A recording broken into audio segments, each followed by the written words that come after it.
Dr. Blalock. Thanks for joining me for Blalock's Bulletin. This is my dog and gentle giant Jade. She'll be joining us today as well. I wanted to talk to you about one of the most common things we have our clients bring in their dogs and cats for, and that's skin-related allergic disease. Now, what are symptoms of allergic disease in the skin?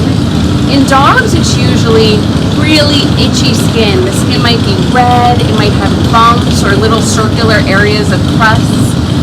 They might have ear infections. The most common thing is itch.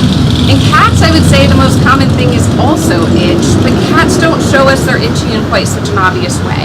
Cats are usually just licking excessively to the point where their fur is breaking off and they might look bald in certain spots.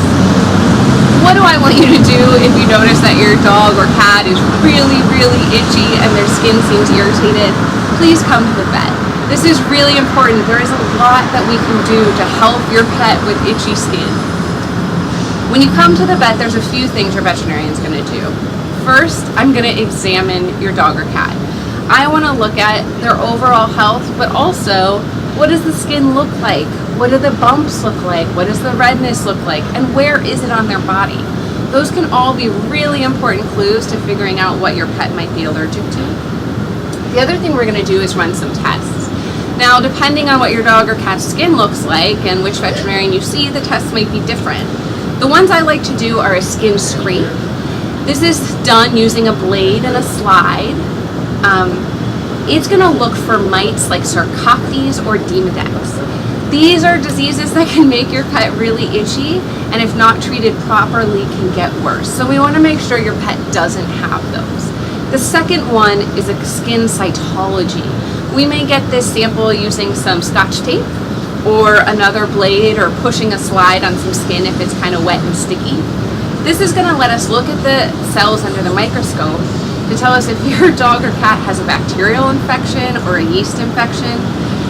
Secondary infections of skin that's inflamed due to allergies are really common because the skin gets so unhealthy, it gets really vulnerable. You might be asking, what is my dog or cat allergic to? And that's a really good question. Dogs are allergic to a lot of things, so there's a couple categories. Dogs can be allergic to food, and that's a really important one to rule out. Most of the time, dogs are allergic to the protein in the food. So that means chicken or beef are the most common allergies that cause skin disease in dogs.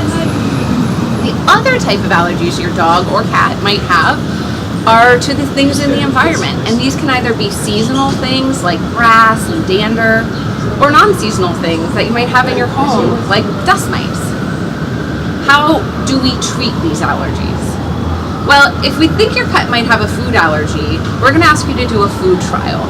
This is a sort of stressful and difficult process where you feed your pet a specific type of food and that food only for at least 8 to 12 weeks. If their skin clears up, then we know that it's a food allergy. Now, when it comes to environmental allergies, we have a few more options. Now, what we typically do here at Dupont Veterinary Clinic is treat the symptoms of environmental allergies. And we have a few different medications to do that. Some are antihistamines, some are true allergy medications like Apoquel or cyclosporine. And we also have an injectable treatment now called Cytopoint.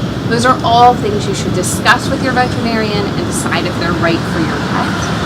You always have the option of going to see a board-certified dermatologist, and we would never discourage you from doing that.